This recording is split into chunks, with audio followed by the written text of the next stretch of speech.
graag het woord aan Willy. Dankjewel. Ik geloof dat ik een microfoontje hier allemaal heb. Ja, het is alweer 3 jaar geleden dat ik hier voor het laatst was om een verhaal te vertellen. Toen ging het specifiek over de projecten van Masaryk en Orangutan Outreach. Ik denk dat de lezing van vandaag beter aansluit met wat Patrick zojuist achter ons op het scherm liet zien. Alhoewel drones die zaden planten in de tropen, dat gaat niet lukken in de tropen, wel in gematigde streken met monoculturen, maar het heeft wel 100% gelijk dat de techniek en de nieuwste ontwikkelingen in de wetenschap oplossingen leveren. Daarom dit droevige beeld aan het begin, maar wel met de zin, what can we do? Dus als we teruggaan naar 3 jaar geleden, toen hadden we dit als een openingsplaatje bij de lezing. Van yes, we can do this. Wij kunnen dit grasland van Temboan, een van de ergst verstoorde gebieden waar 30, 40, 50 jaar lang ieder jaar 3-4 keer branden waren, waar alle as de bodem is uitgespoeld en naar de koralen heeft vernietigd en waar geen vruchtbaarheid meer over was, waar geen boom meer kon kiemen door de gif uit die wortels van het gras. En dat hebben we daar weer een bos van proberen te maken. En als we kijken, dit was de situatie in het begin in Temboan. We hadden dus te maken met hele erge droogte, omdat we aan de ene kant van de berg, waar de lucht omlaag komt, vanaf de bergen, waar die eerst omhoog gaat, dan is hij al zijn regen kwijt. En dan krijg je hele droge lucht naar beneden. Dus die oostkant van Sulawesi is een van de moeilijkste gebieden. En dan een gebied waar totaal niets meer in de bodem zat, waar je het echt niet erger kon bedenken, waar je te maken hebt met hele sterke wind, zodat iedere vlammetje onmiddellijk zich gaat verspreiden. Dat gras wat de allelopathisch effect, dus het stopt de kieming van boomzaden.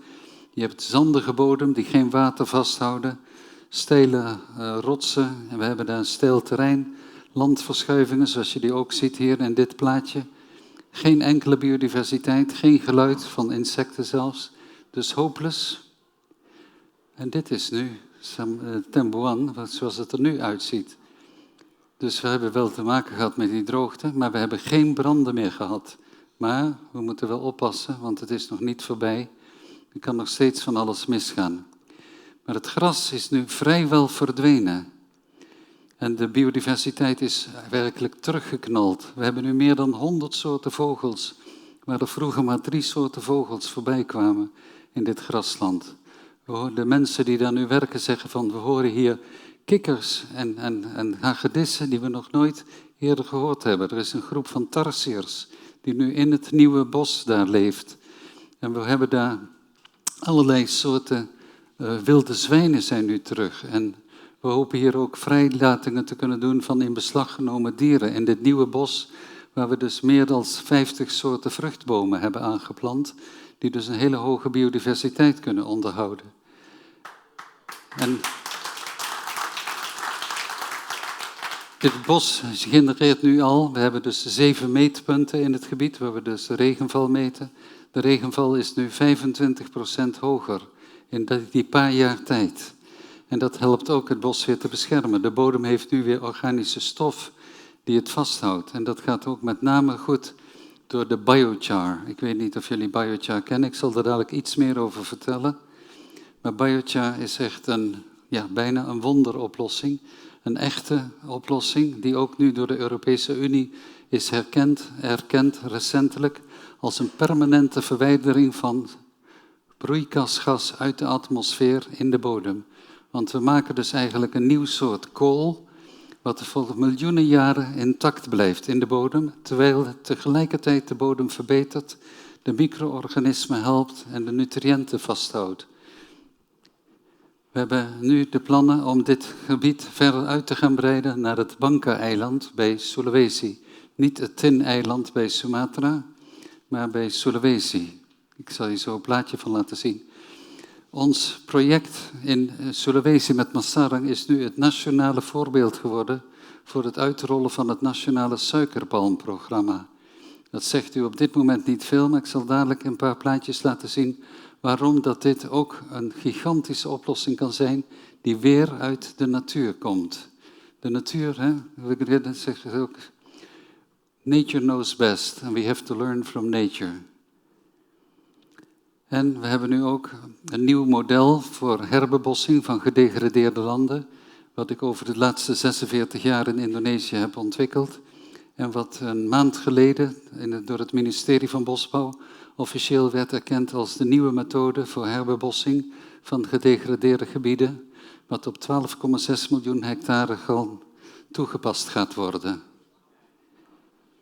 Met andere woorden, ja, er is nog hoop. En ik ga er wat meer over laten zien.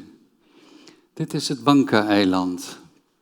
Daar hebben we ongeveer 2.000-3.000 hectare van hetzelfde grasland. Maar daar is de wind nog sterker en de topografie is er op plekken nog steiler en de bodem is er vrij dun. Er zit ijzererts in die bodem en dat werd al begonnen om te ontginnen.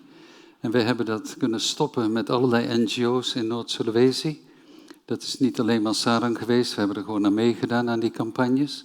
En nu hebben we dit land, hebben we de medewerking van de gouverneur, van de lokale regeringen. En we proberen dus nu om die rechten van die ijzerertsmijn, die stopgelegd is, omdat ze het niet mogen doen op kleine eilanden, om dat nu over te nemen en daar ook een nieuw bos te maken, wat de koralen kan helpen. Rondom dat eiland hebben we een paar van de mooiste koralen uit de Coral Triangle van Indonesië.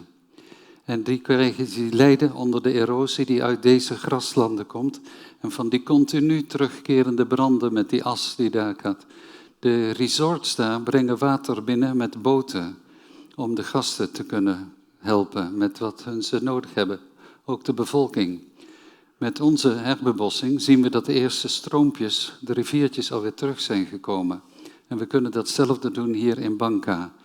Dus dit wordt een bewijsvoering van dat het ook op een operationele schaal kan gebeuren en waarbij al die aspecten waar Masarang aan werkt, van het milieu, de cultuur en alles bij elkaar komen. In 2015 hadden we een heel sterke droge periode. Het water in de bronnen ging ongeveer 40 meter dieper de bodem in. En alleen de bronnen van de Masarangberg, die we hebben herbebost met de stichting Masarang, die bleven water leveren. Dus iedere avond, als we 's ochtends de suikerpalmen die continu door konden produceren, want die hebben wortels die wel 12 meter diep gaan, dus nooit uitdrogen, en continu suikersap produceerden, die hebben we opgehaald met tankauto's, die werden dan weer uitgewassen 's middags. En 's avonds gingen we naar onze bronnen en hebben we iedere dag 13.000 mensen van water voorzien. En zo zijn ze er doorheen gekomen. Maar nu, dit jaar, gaan we een super El Niño tegemoet.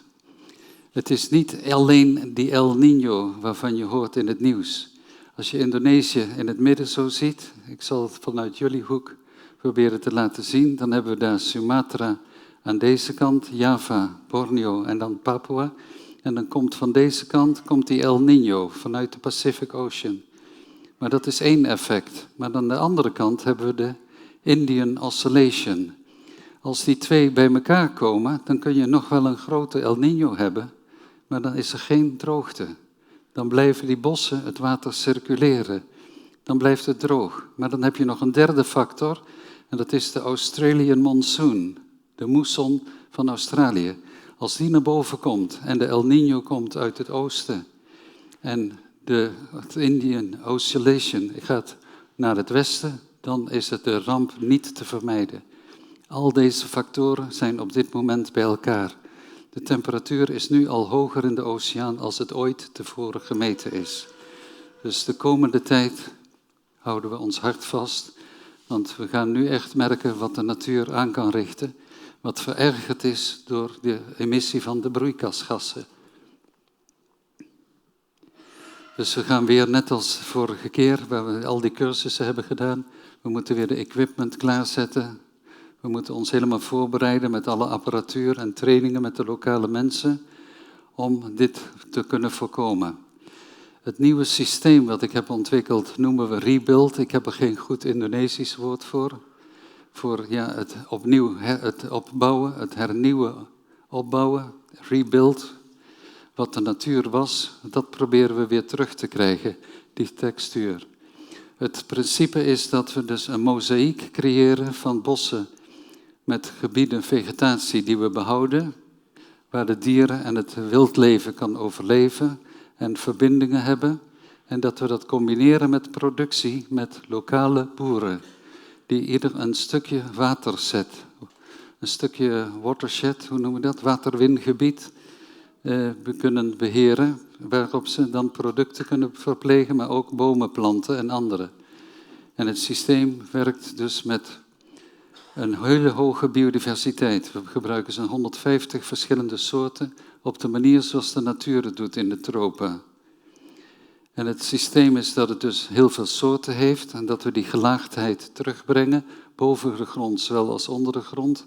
Maar ook dat onder de grond de verschillende micro-organismen die samenleven met de boomwortels weer aan bod komen. Bijvoorbeeld, ik heb nog geleerd, tropische bodemteelt, dat er humine is en humic acid en fulvic acid. Ja, maar nu weten we dat dat niet het geval is. Het blijkt dus dat er die schimmels zijn die verbonden zijn aan de wortels van de bomen. Die heeft de VA-mycorrhizae. Dat die een stof produceren, die heet glomulin. En dat is 27% van alle koolstof in de bodem die lange termijn vastgelegd wordt via die lijm die deze schimmels produceren. Dus door de juiste boomkeuzes te maken, kunnen wij die bodem weer beschermen tegen erosie. Dat die lijm terugbrengen en een heleboel koolstof uit de lucht halen en voor langere tijd, tientallen jaren, vastleggen in deze polymeren van deze schimmels.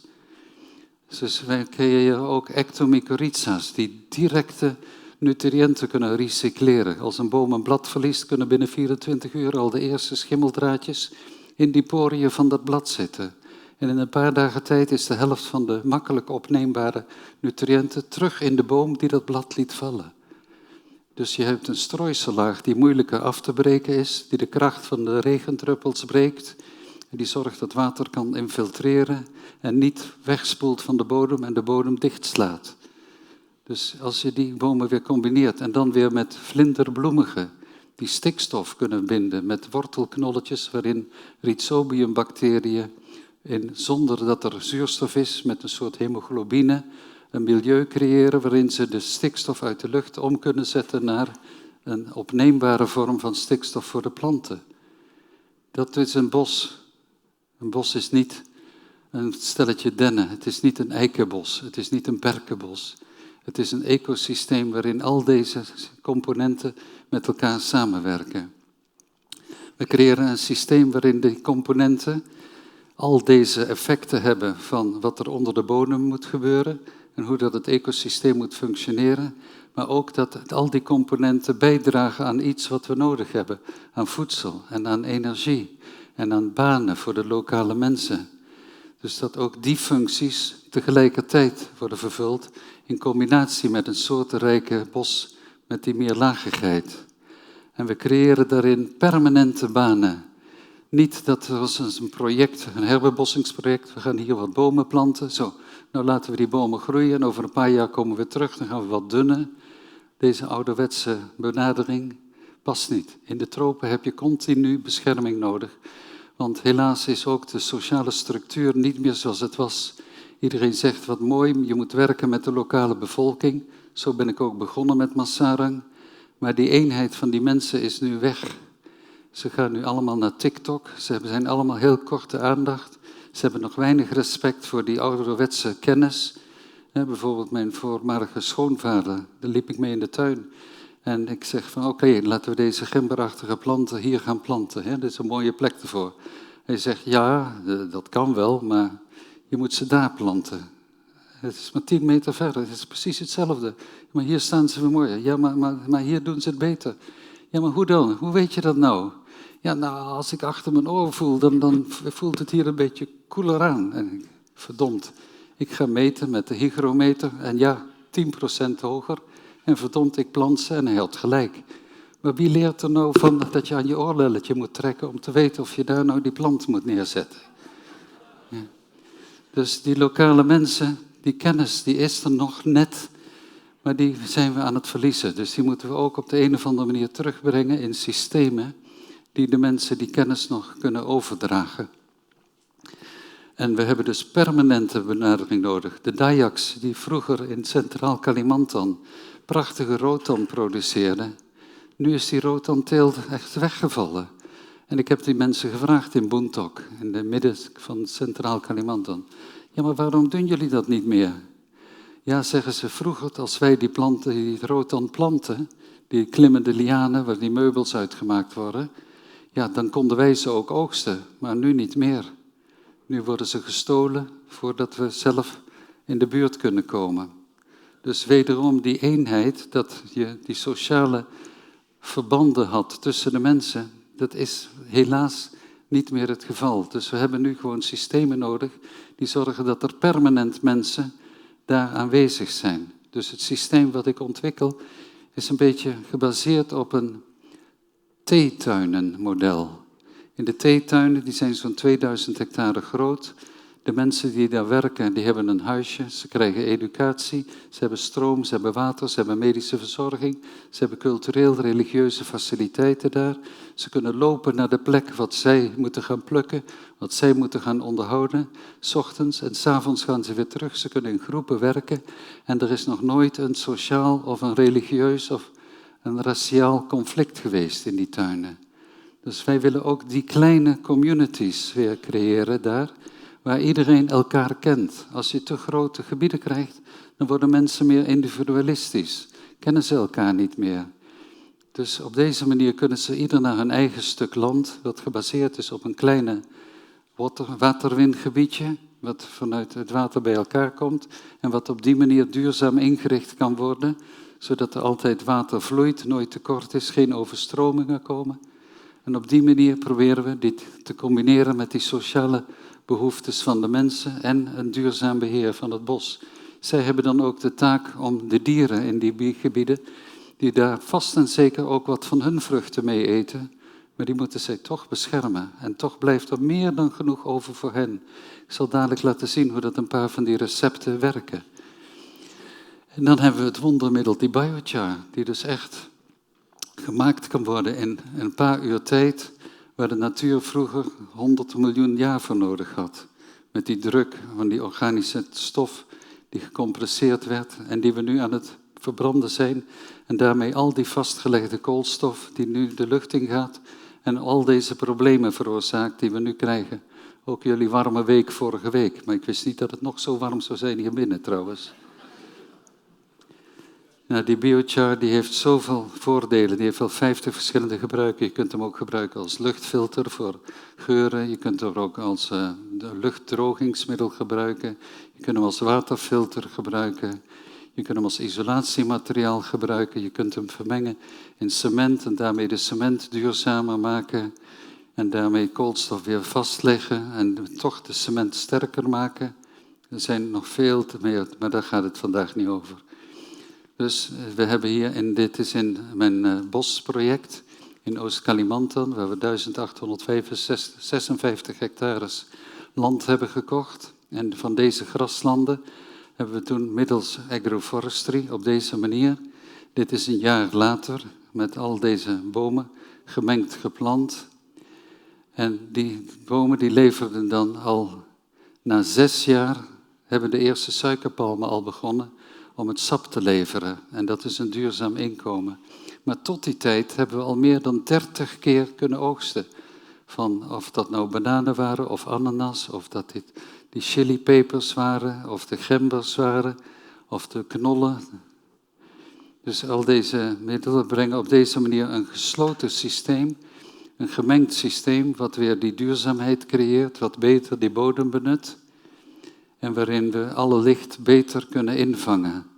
En in deze gemengde bossen kunnen we dus continu producten uithalen. Er blijven toch nog stukken over, want er zijn ook geiten en kippen in het systeem, die ook met de biochar gecombineerd hele goede organische mest maken. En dan hebben we planten die we dus kunnen koppensing. Hoe heet dat nou weer in ouderwetse bosbouwtermen? Hakhout, ja, er is nog een andere naam volgens mij. Goed, wat? Ja, de coppicing heet het in het Engels. Dus dat je een tak afsnijdt, dat die weer terugkomt en dat je die weer opnieuw, zoals bij het knotwilgen. Nee, enten is wat anders. Oké.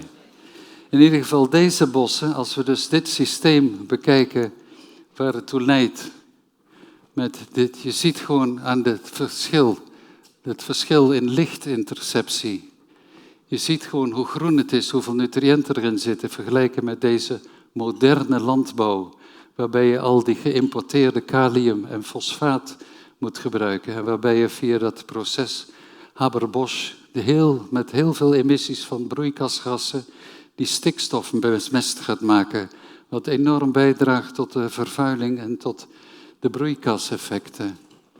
Je ziet van, dit bos heeft gewoon een veel hogere productiviteit, want het kan iedere dag. Deze mais die doet nu niks. Je ziet dat de bodem helemaal opengesteld is, die wordt heet en die doodt een merendeel van de micro-organismen die juist zo belangrijk zijn om die bodemvruchtbaarheid te behouden. En hier moeten die mais eerst opgroeien. Al die tijd doet hij niks met dat zonlicht wat wij gebruiken. Pas in die laatste 6 weken wordt dat zonlicht omgezet in die maiskorrels, die dan geoogst worden om er ethanol van te maken in Amerika. Inmiddels hebben de berekeningen ook laten zien dat dat niet bijdraagt tot een besparing van broeikasgaseffecten. De laatste studies. We zien dat in dat bos hebben we geen overstromingen, hebben we geen erosie, hebben we meer banen per hectare, hebben we enorme biodiversiteit en we hebben geen bemesting nodig whatsoever. Dus het verschil lijkt me heel duidelijk, maar het is moeilijker.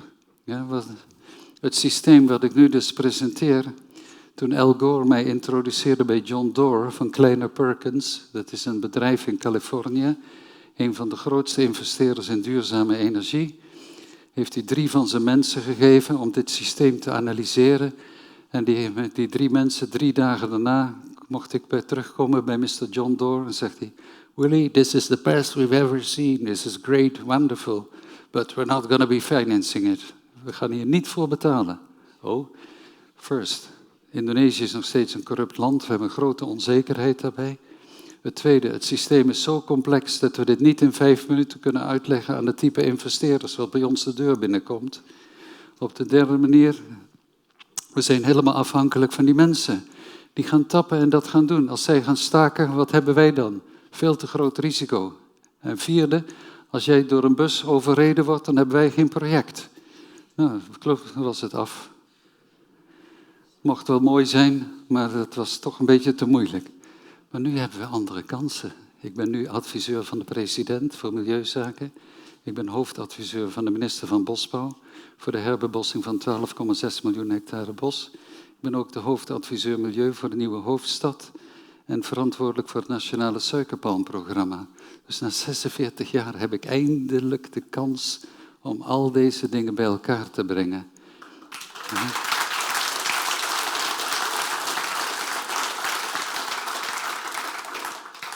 Dus dit is Sambodja Lestari, waar we die 1856 hectare hebben herbebost met 1232 verschillende boomsoorten. Heb jij ooit gehoord van een project met zoveel verschillende boomsoorten? Wel, het plan was om er 1768 te planten. Hebben we niet gehaald, helaas. Maar goed. En dit is Sambodja Lestari nu. Dit is nu een gemengd bos. En niet al die soorten hebben overleefd. Ja? Maar op dit moment hebben we dus wel een ecosysteem met 445 verschillende soorten bomen die het goed doen in combinatie in dat gebied. En daar hebben we ook 163 verschillende soorten vogels nu. 30% meer regen en ook banen gecreëerd daarin. En de rivieren zijn weer teruggekomen en stromen nu het hele jaar door. En een van de belangrijke componenten erin is de suikerpalm. De suikerpalm, toen ik dus in 1980 trouwde in Noord-Sulawesi, was het verhaal van ja, je moet de bruidsschat betalen. Jezus, wat moet dat dan wezen? Nou, 6 suikerpalmen, producerende suikerpalmen. Dus dat heeft me op het spoor gezet van, nou, hoe kan dat nou?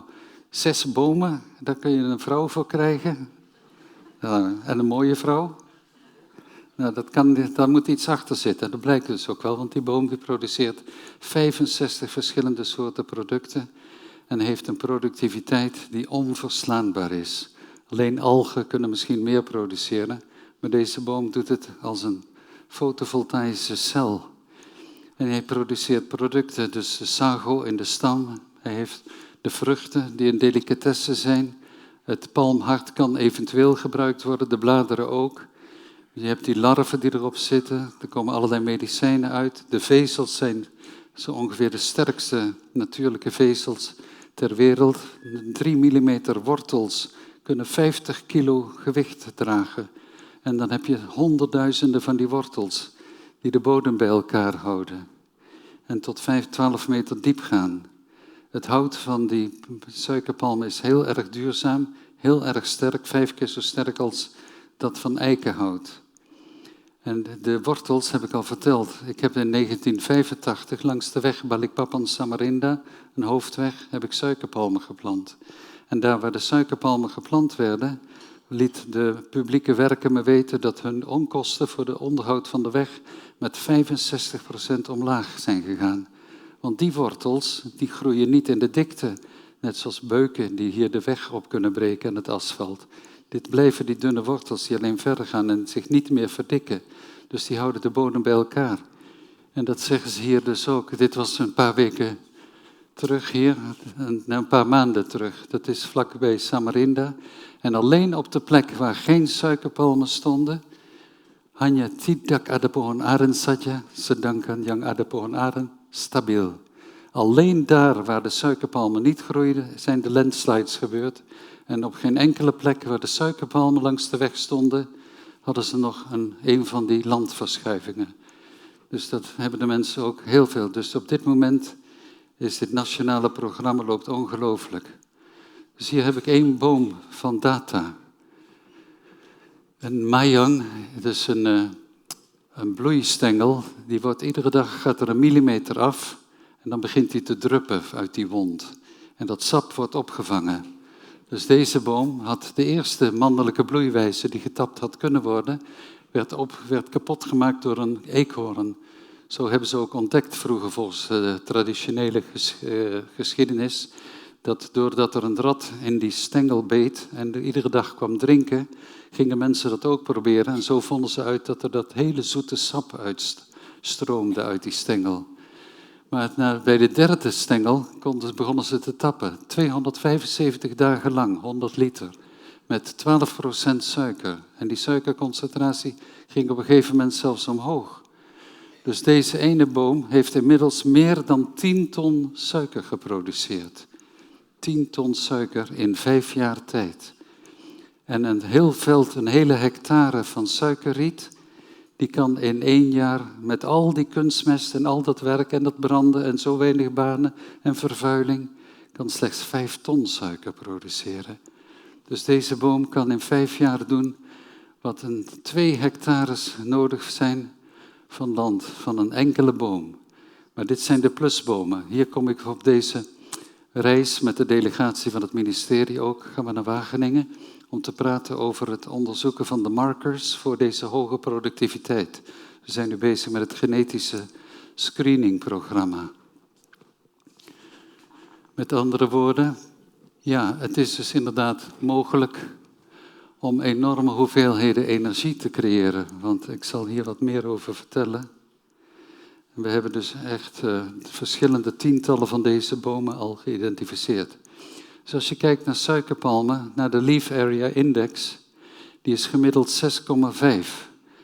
Wat zegt dat in vergelijking met andere bomen die dat hebben? Een Leaf Area Index is, als je van boven kijkt, hoeveel lagen blad die fotosynthetisch actief zijn er per vierkante meter daaronder die boom meetbaar. En dan blijkt dat die suikerpalmen bladeren hebben die wel 12 jaar lang blijven produceren, gezond blijven en iedere dag die suiker produceren. Dus al die lagen tot daaronder blijven actief betrokken bij die boomproductie. En als je dus kijkt, ze hebben ook van die dikke lagen was op het blad. En ze hebben een hele efficiënte manier voor fotosynthese. En als je kijkt naar de methode van groeien, dus ik heb net al gezegd, die maïs die moet eerst opgroeien en dan bloeit die en dan sterft die af. Dan moet je weer opnieuw beginnen. En bij de andere bomen is het zo dat om weer een nieuwe kokosnoot te krijgen of een nieuwe oliepalmbunch, moet er eerst weer een nieuw blad komen. En dan kun je weer die nieuwe vruchten hebben. Een mangoboom moet weer nieuwe takken maken en dan kunnen er pas weer nieuwe vruchten aankomen. Maar die suikerpalmen niet. Die groeien op en dan stoppen ze met groeien als die bladeren eenmaal openstaan. En dan blijven ze 12 jaar lang, blijven ze diezelfde bladeren suiker produceren. Het is dus een boom die elektromagnetische kracht van de zon vertaalt in een chemisch bewaarbaar product wat suiker heet. En als je suiker hebt, heb je de wereld. Dat zal ik zo even laten zien. Ja, hier mag je om lachen of aan twijfelen, hoop ik. En als je dus kijkt naar normale landbouwproducten, dan is het 1 keer oogsten. En dan kun je maximaal voor de maïs 58% van de bruikbare van de biomassa gebruiken om die producten ervan te maken. Maar bij de suikerpalm kun je minimaal 3 keer het eigen gewicht produceren van diezelfde boom. Met andere woorden, veel efficiënter. Ook als je kijkt naar die meeste van die andere kokosnoten, oliepalmen, en kijk naar maïs en naar suikerriet, kijk naar jatropha. Je moet altijd een product oogsten en dat moet je gaan verwerken. Daaruit ga je extraheren met een hoop energie om je producten van die dieselolie of wat dan ook te maken. Maar als je nou diezelfde kokosnoot zou gaan tappen en alleen de suikerwater eruit haalt, dan kun je 100% van die energie omzetten. Met andere woorden, dat is 7 keer efficiënter. Die suikerpalm heeft een shortcut via die bloemstengel die iedere dag 1 millimeter van zijn biomassa verliest. En met die 1 milliliter kan je tot 5 tot 10 kilo suiker van de beste bomen. Maar gemiddeld is het 15 liter, dus dan is het ongeveer 2 kilo suiker per boom per dag. Is nog steeds een hoop, ja? En als je dus kijkt naar die suikerpalmen, we zijn dus eigenlijk niet zoals bij anderen, verwijderen we producten uit de bodem, die mineralen. Als je daar de organen verwijdert, dan verwijder je ook nutriënten uit die bodem. Maar bij de suikerpalmen verwijder je water en suiker. En suiker wordt gemaakt door dat broeikasgas, CO2, een beetje regenwater en zonneschijn. Alles uit de lucht. Dus dat is het wonder van de suikerpalm, dat hij de lucht gebruikt om al deze energie en waardevolle producten te creëren. En al die vezels en al dat hout en die sago's zijn allemaal polymeren van suiker. Dus als je suiker hebt, kun je de hele structuur van zo'n bos opbouwen. En je verwijdert er geen nutriënten mee uit de bodem. Als je dan ook kijkt van hoe dat die suikerpalm met water omgaat. Hij haalt het naar zich toe. Het water stroomt als een soort gootjes door die bladstelen heen en gaat naar de stengel, naar de stam van die boom. Dus die boom doet hetzelfde met water, maar ook met de bladeren.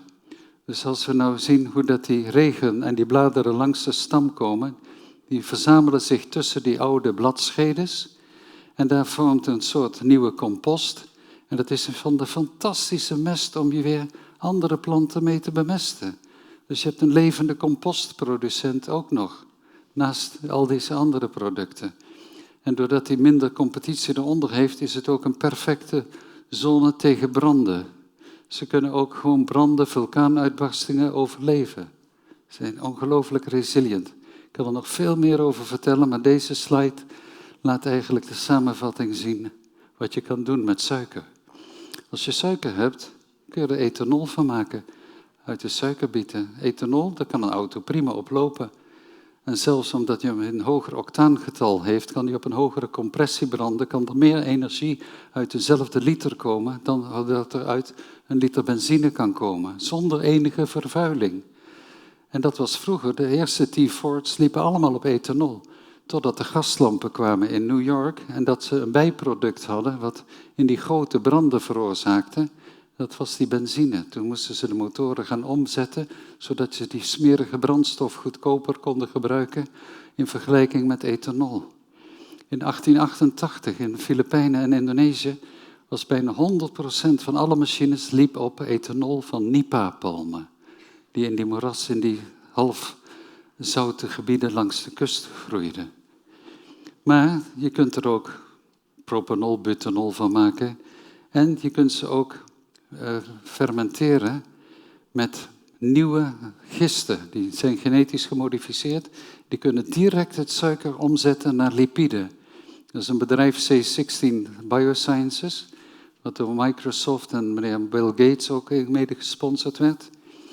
En die hebben dus die gisten ontwikkeld, die dus de suiker omzetten direct naar oliepalm. Dus zonder deze dure processen en met verhitten en koken en al die gif en al die fungiciden, insecticiden, herbiciden, rodenticiden en al die rotzooi die erop moet.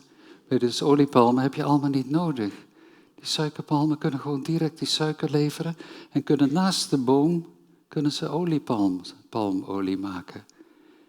Waarvoor hebben we dan nog die oliepalmen nodig? Die zoveel erosie veroorzaken. Dus daarom dat dit nationale programma voor de suikerpalmen heel belangrijk wordt. En zelfs Macquarie University heeft nu een aantal bacteriën ontwikkeld die het direct omzetten naar waterstof. Een andere voor fuel cells. En Vivomer van Shellworks hebben nu een nieuw polymeer gemaakt, ook direct uit suiker, wat dus de PET kan vervangen, de plastics kan vervangen. Met andere woorden, als je suiker hebt, heb je de wereld. En die suikerpalmen kunnen het allemaal doen. Dus die hebben al deze positieve effecten voor het klimaat, voor de voedselzekerheid, voor de bescherming van het milieu, voor de banen, voor de mensen. Met andere woorden, die heb ik dus gebruikt als een van de hoofdcomponenten om de recepten te creëren, om de wereld een beetje beter te maken. En daar wil ik nu wat meer over vertellen. Er zijn zoveel soorten. We hebben een database, Allianz, die zit op dit moment op 1,7 miljoen soorten. En die zijn we aan het uitbouwen met AI over alle gegevens van hoe ze groeien, wat ze nodig hebben, welke gebruiken ervan zijn, welke bodems, welk klimaat, etc. Dit is trouwens onze kwekerij met die 1232 boomsoorten.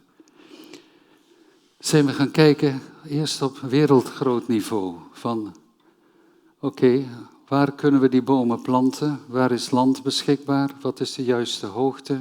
Waar is voldoende regen? Wat is de minimumtemperatuur die ze moeten overleven? Regenval moet zoveel zijn. En als je dan gaat kijken naar de combinatie van al deze factoren, van waar zou de suikerpalmen als een component gebruikt kunnen worden voor systemen, ook in andere delen van de wereld, dan krijg je deze kaart. Dus er blijkt gewoon een hele zone te zijn waar suikerpalmen rondom die evenaar goed kunnen groeien. Maar er komen nog wel factoren bij, zoals waar is de beschikbaarheid van arbeid ter plekke, van hoeveel verdienen die mensen, hoe is de logistiek om de producten af te voeren, et cetera, waar je ook mee moet combineren, de praktische componenten. Maar daarop gebaseerd gaan we verder kijken. Dus zijn we gaan kijken, oké, nou wil ik in Kalimantan, waar we een grote ontbossingsproblematiek hebben, daar wil ik nu wat gaan doen aan die herbebossing.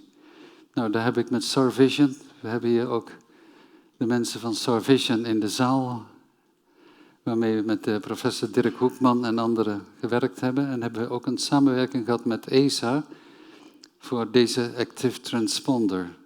We hebben daar toen deze dingen opgezet en toen hebben we dus dankzij deze satellietsignaal, als die satellieten overkomen, sturen ze een signaal en dat wordt dan weerkaatst of actief met een sterk signaal teruggestuurd. En dan kunnen ze hun hoogte corrigeren tot op de centimeter. En zo kunnen jullie je Google Maps mooi kunnen blijven gebruiken. Maar kunnen dus ook al die beelden konden wij toen ook krijgen. En daarop gebaseerd zijn we verder gaan kijken wat je daarmee kon doen met die beelden. Dus zijn we ook weer door een proces, maar nu voor lokaal. Al die factoren van landcover, wat voor vegetatie, wat voor bodemtype. Dan hebben we al deze technieken berekend van hoe is de conditie van deze lokale point, dit lokale punt voor een suikerpalm. We hebben ook gekeken wat moet minimaal de conditie zijn om het mogelijk te maken. Die twee combineren we dan en dan kunnen we een landgeschiktheidskaart maken voor deze factoren. Dus we klassificeren nu dit heel Kalimantan voor ieder van die factoren met al die satellietbeelden. Kunnen we dus al deze categorieën maken. En als die categorieën gemaakt zijn, dan kunnen we die een scoring geven van hoe donkerder rood dat ze zijn, hoe beter geschikt het is voor regenval, voor suikerpalm. Dan deze species site matching gebruiken we dan om die factoren te combineren. En dan komt er een geschiktheidskaart uit, gemiddeld waar het mogelijk is en waar het minimaal moet zijn. En als we die kaarten dan combineren, dan krijgen we de constraints en die factors, de geschiktheidsclassificatie van Kalimantan voor suikerpalmen. Wat je hier onmiddellijk ziet is dat ze niet geschikt zijn voor veenbossen. Daar doen ze het niet goed, die suikerpalmen. Maar voor de rest doen ze het vrij goed overal. Dan gaan we verder kijken naar satellietbeelden. En nu gaan we naar het niveau van drones. Dus de drones, hiermee meten we een Digital Elevation Model. Dat is dus waarbij we met een LiDAR, een soort radar met een weerkaatsingssignaal, kunnen berekenen hoe hoog dat die bomen zijn en hoe dat die structuur van het kronendak eruit ziet.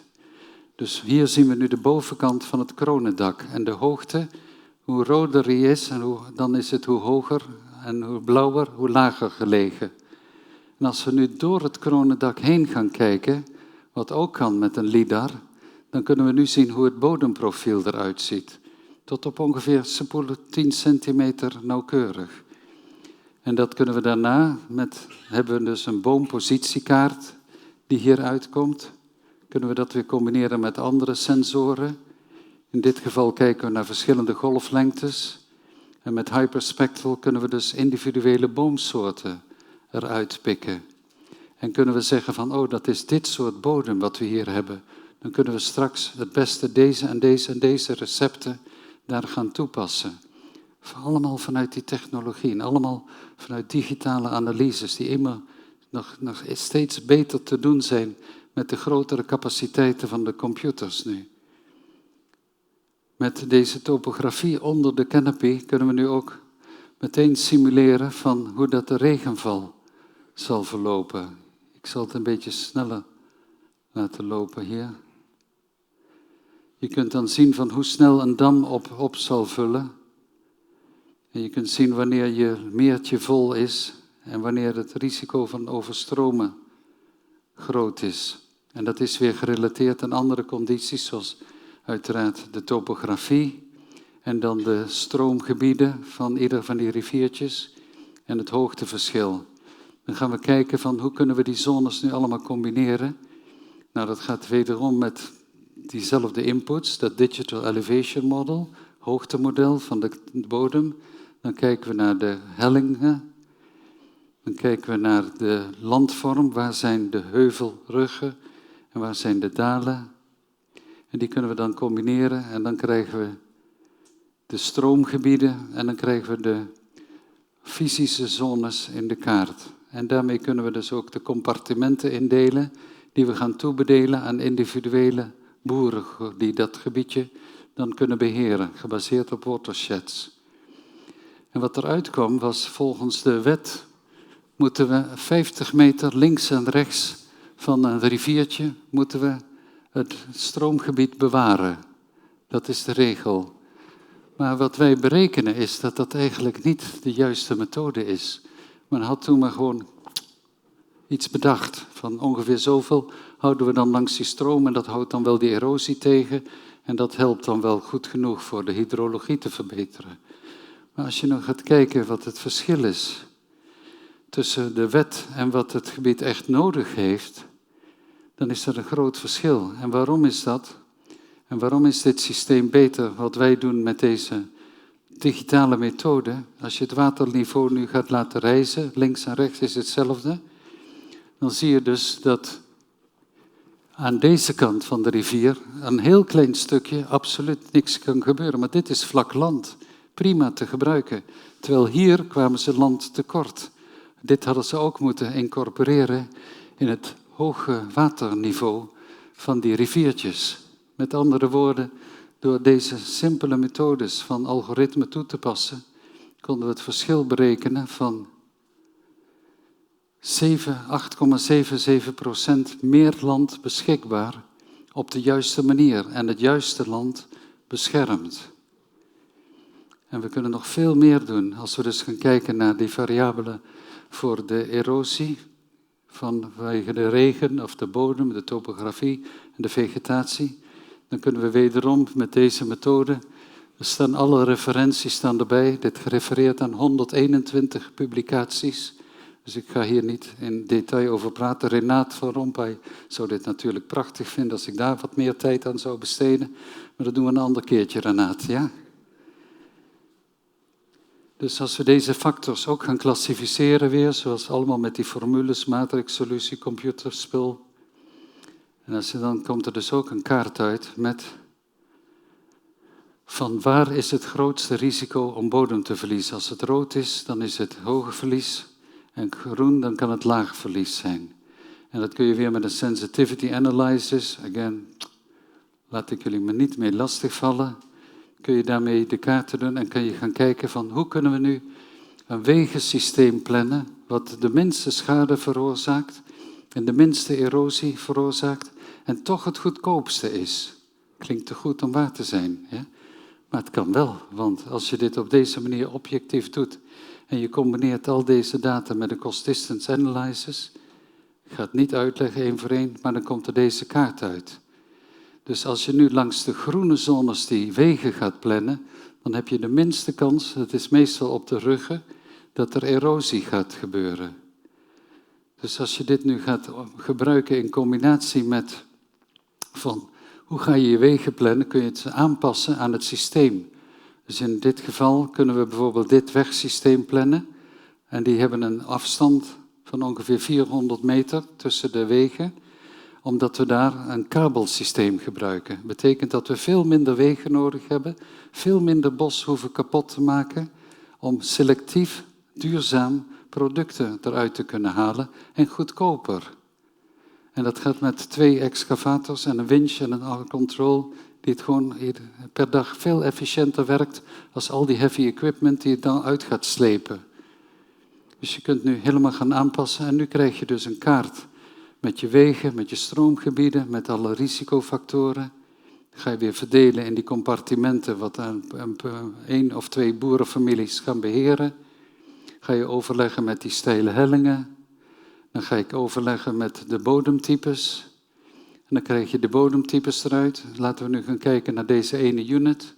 Dan ga je dus kijken van daar hebben we sandy loam. Dan kunnen we die combinaties uitvoeren. En ieder van deze combinaties hebben een eigen recept voor herbebossing. Die zone die er omheen zit is een speciaal recept. Dat is op de heuvelrug. Dat moeten ook brandweerstandige bomen zijn. Dus dan kunnen we kijken op die hele steile hellingen, is dit een recept.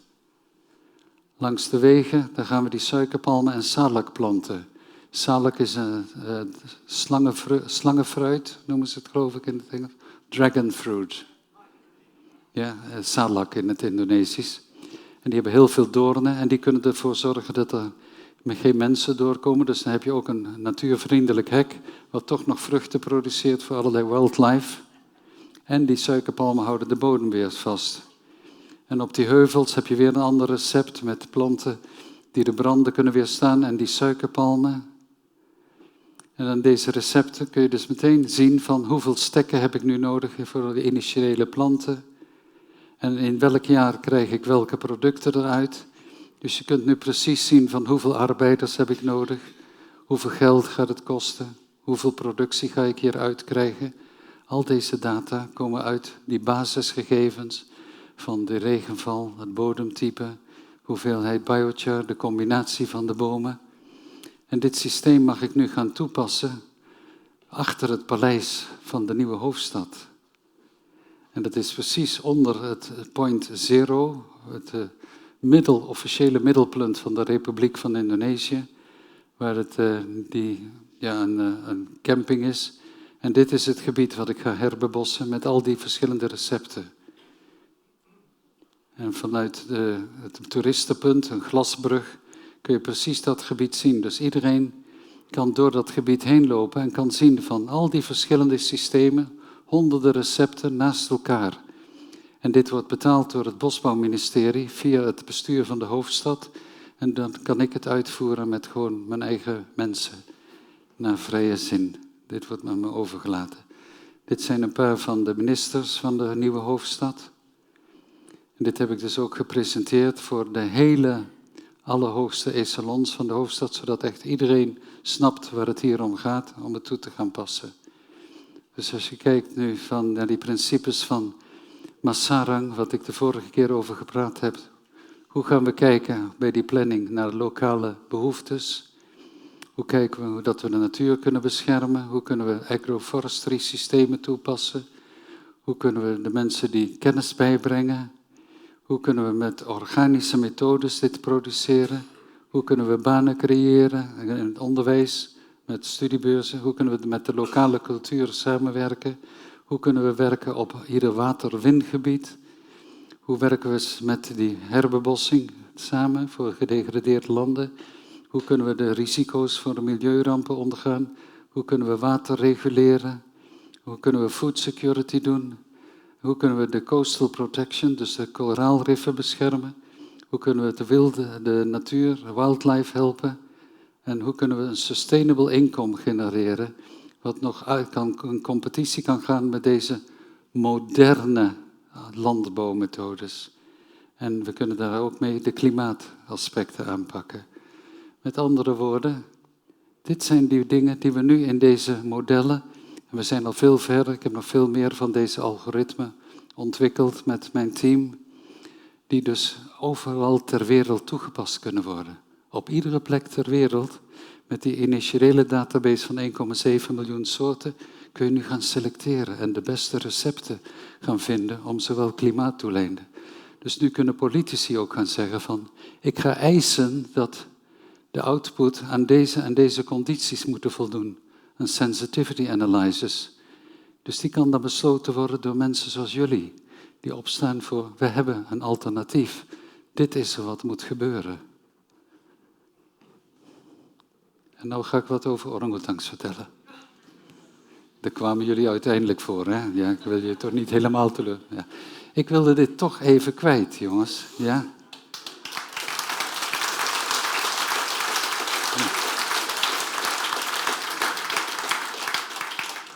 Als we even kijken hoe het begonnen is met Oetje. En deze school, waar mijn kinderen naar school gingen, met het logo van Longna, een van de eerste orangutangs die ik redde in Oost-Kalimantan. En het waren deze schoolkinderen die de eerste 3,5 jaar alleen maar van hun zakgeld, 1000 roepia per maand, die het mogelijk maakten dat ik nu 's werelds grootste primatenbeschermingsproject BOS heb op kunnen richten. 461 medewerkers, 5000 orang-oetangs. Meer dan alle andere projecten in de wereld tezamen en dierentuinen ooit mee gewerkt hebben. Door één organisatie. Fanatiek te zijn.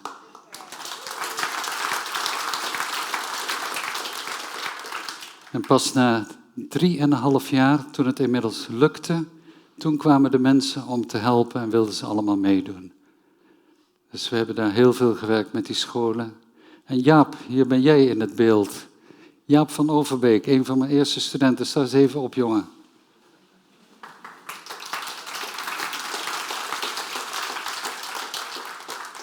Well, hoeveel jaar geleden is dit nou? In welk jaar was je er? 88. In jaar 88 waren we er al mee bezig met die suikerpalmen en met de eerste kinderen te betrekken. We hebben toen die hondel van die orang-oetang-baby's aangepakt. 101 orang-oetang-baby's in één plek daar bij de Safari World in Thailand, waar al die mensen naar die boxing-shows gaan kijken. Schoften, jongen, criminelen zijn het. Ja. En dan de branden. En als je ziet, als je naar deze kogeltjes kijkt in de buik, zie je dat ze allemaal één kant op gaan. Zie je? En maar blijven schieten. Eerst naar de ogen van de moeder, totdat de moeder blind is. en uiteindelijk naar beneden komt vallen, dan heeft heel vaak de baby ook al deze kogels in het lijf. En die orang-oetangs die in die verbrande bossen geen kant meer op kunnen, ja, als ze het overleven, komen ze naar de mensen om nog uit die tuinen wat te halen, worden ze daar aangevallen. Dan krijg je dit soort droevige beelden. En dan hebben ze geen keuze als de bast van die acaciabomen te eten. Ik heb het ook geprobeerd. Het is hartstikke bitter. Je wordt er kotsziek van. En toch hoor je tot 7 uur 's avonds in die plantage schrapen ze. En als je dan die orang-oetangs redt, zie je dat de tanden tot op de zenuwen zijn afgesleten om die bast te pellen, om dat laatste beetje cambium te eten, om te proberen te overleven. Ik was vanochtend bij Laurens, mijn vriend de tandarts. Daar dacht ik nog hier aan deze slide. En dat die mensen dan bonussen hebben uitgegeven van de oliepalmen en die plantages voor iedere rechterhand van de orang-oetang. 250.000 roepia, omdat ze dan die pest kwijt waren die hun kostbare bomen vernietigde. Het is absoluut verschrikkelijk. Dus steeds zijn we daar het veld in gegaan en hebben we die orang-oetangs gered en hebben ze overgeplaatst naar andere gebieden. En dit zijn geen leuke plaatjes. Dan zeggen mensen nu van ja, het is het niet waard, want als je ze verplaatst naar een ander gebied, dan hebben ze heel weinig kans om te overleven. Omdat ze het gebied niet kennen, je maakt de sociale structuur kapot, je haalt ze weg uit hun omgeving en hun vrienden. Maar voor mij is het wel de moeite waard. Ik zal zo laten zien waarom in wat plaatjes. En die mensen die dan die orang-oetangs hebben, als ze klein zijn, zijn ze lief. Maar als ze dan zo groot en dik worden, dan worden ze opgesloten in kleine kooien, als ze geluk hebben.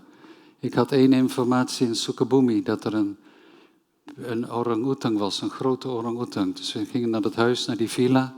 We kwamen daar bij een kooi. Die kooi was leeg. Nee, niet. Er zat een klein babytje in. Verdomd.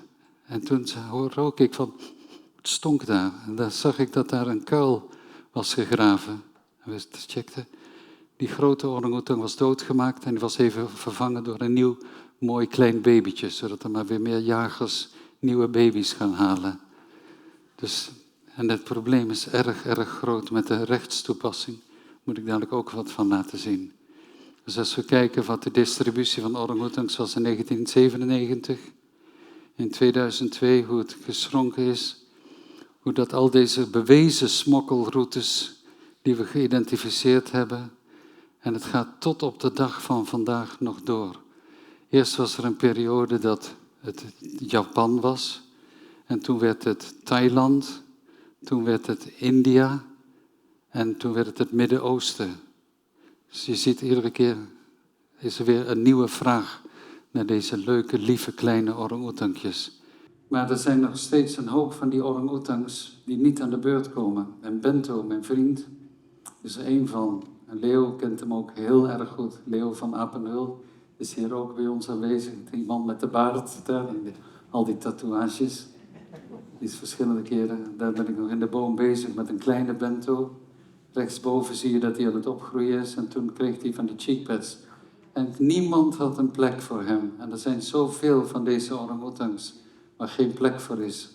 En in de dierentuinen, wat je dan ziet als de bezoeker, zie je een groep met meerdere vrouwtjes of babytjes en een machtige orang-oetang. Maar er worden meer mannetjes geboren. En er worden meer mannetjes van die grote wangkwabben. En die gaan vechten om wie het leiderschap gaat krijgen in zo'n klein gemeenschapje met zo'n kleine ruimte. Dus die kunnen niet bij elkaar blijven. Dus die zitten in een klein kooitje achter de schermen. En zitten daar 40, 50 jaar te wachten totdat ze doodgaan. In een eenzame opsluiting. Nou, die orang-oetangs, die willen wij nu een kans gaan geven. Dus daarvoor heb ik het programma Island of the Giants ontworpen. Samen met Leo. Er zijn dus een heleboel van deze grote orang-oetangs die heel erg zielig alleen zitten. Zijn ontzettend intelligent, maar niemand heeft ooit een oplossing voor hen geleverd. We zeggen niet dat dit de oplossing is, want niemand heeft het nog ooit geprobeerd. Maar we gaan proberen om ze een betere levenscondities te geven. middels groepen van alleen maar mannen, grote mannen, die we in een speciale socialisatiekooi, die ook Leo en ik samen ontworpen hebben, gedwongen worden om elkaar te leren kennen en interacties te hebben. En dit heeft fantastisch gewerkt inmiddels. En dan om ze vrij te laten in veilige, beboste eilanden met hele intensieve monitoring en dagelijkse verzorging. Dus het is een heel duur programma. En in Indonesië alleen hebben we een heleboel van deze cheek padders, zoals ze in het Engels heten. Van die dominante orang-oetangs die er ook erin moeten gaan. De eerste 5 hebben we daar nu heen gebracht. En we zien nu dat ze inderdaad met elkaar beginnen te interacteren. En dat er geen vrouwtjes in de buurt zijn. Sommige menselijke vrouwtjes waar ze op reageren mogen ook niet terugkomen bij de kooien.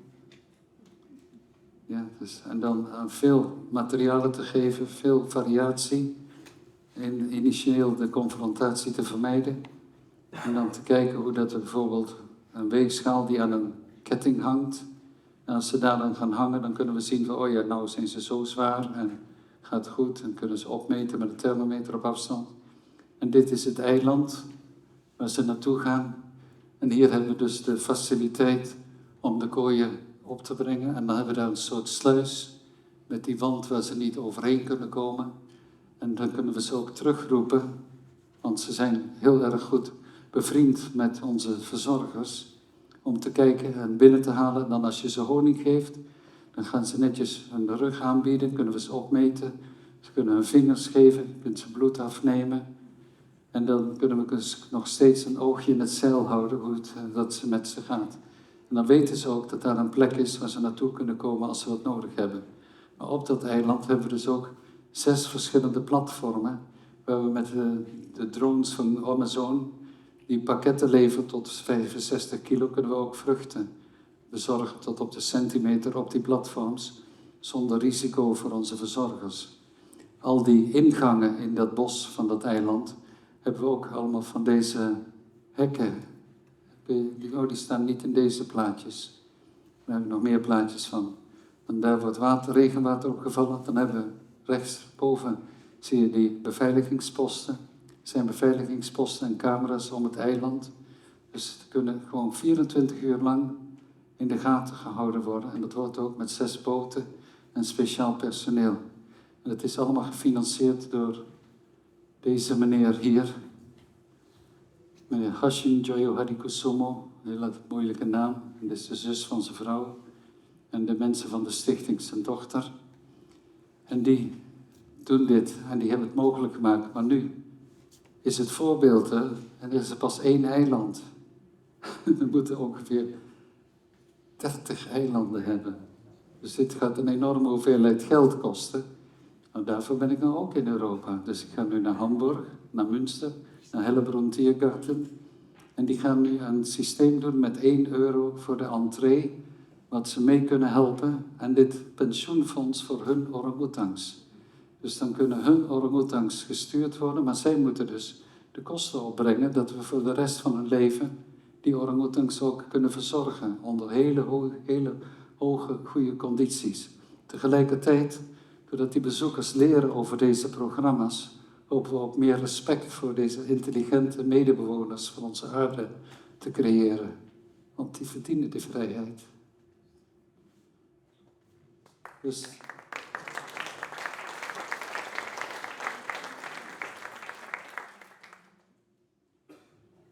hier linksboven is Dodoy, dat is mijn tweede orang-oetan. En hier rechtsboven is Oetje met haar eerste baby Bintang.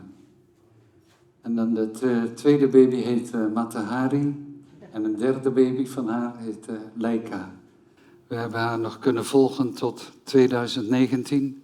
Dus de laatste 9 jaar, nee, de laatste 7 jaar heb ik haar niet meer gezien. Ik weet niet hoe het is met haar, of ze ongeluk heeft gehad. Maar ze heeft dan toch in ieder geval sinds 1992, 23 mei, 23 april, heeft ze al die tijd vrij geleefd en kinderen gekregen. En haar nakomelingen leven tot op de dag van vandaag in het Sungai Wijnbos. Waarvan iedereen zei dat het niet mogelijk was, orang-oetangs, alleen maar van die weeskinderen, als een soort Lord of the Flies, hoe heet dat eiland met die kinderen? Die dus geen cultuur kennen en waar alles mis zou gaan. En we hebben dus problemen, want we hebben dus bijvoorbeeld Gaharu-seekers in Sungei-Wain. Dus het is niet 100% veilig, want die mensen, dit is het duurste hout ter wereld. De topkwaliteit van dit oud parfum kost $1000 per milliliter. Een liter van deze olie, de Kina Oud Oil, kost $1 miljoen. Onvoorstelbaar. En daar komen de mensen voor dat dure hout. Dus ze kappen dan die bomen, die hebben camps. En dan, als ze dan toevallig ook een kibband kunnen jagen met hun geweer, dan doen ze dat ook. En ze schieten ook vogels om op te eten. Dus het is nog niet veilig. Maar ik wil je ook wat laten zien van de laatste maand in Sungei-Wain. Hier een orang-oetan linksboven. Ik kan er geen enkele van benoemen, de naam. Maar deze zijn allemaal opnieuw geboren in Sungei-Wain zelf. En ze hebben een eigen cultuur ontwikkeld. Ze dragen de kennis van welke natuurlijke producten ze kunnen gebruiken over. Dus ze hebben gewoon bewezen dat nu 3 generaties lang, dat ze in dit bos waar nog nooit orang-oetangs gewoond hebben, en die dus een waterwindgebied is voor de stad Balikpapan, dat we dingen kunnen combineren. Dat we biodiversiteit kunnen behouden, die orang-oetangs een eerlijke levenskans kunnen geven. En dat er een nieuwe populatie opgericht kan worden. Maar dit jaar krijgen we die El Niño. En we hadden ook in 2015 en 2016 hebben we moeten vechten om dit bos te beschermen. Dus we zijn opnieuw bezig nu. Gabriella Frederiksen, een van mijn eerste studenten bij de orang-oetangs. Die is daar ter plekke en die maakt die brandgangen. En die zet zich dag en nacht in. Die heeft ooit 6 weken lang in dat bos geslapen, zonder kleren te wisselen, alleen maar eten laten brengen en maar branden blussen, 6 weken lang. En toen die koollagen daaronder, daar hebben we nog 1,5 jaar aan moeten graven. Aan 67 koolbranden die niet te zien waren op de hotspots van de satellietbeelden. En die moesten allemaal uitgegraven worden. En nu een super El Niño. Dus ik hou mijn hart vast hoe het zal gaan. Het zal wederom een hoop moeite worden om deze apparatuur in te zetten, weer mensen te organiseren. Dat was in 2015. En dit is wat er op dit moment gebeurt in het Sungei-Wainbos. Dus we doen ons best, er is hoop, maar we zijn er nog niet. Dank je wel.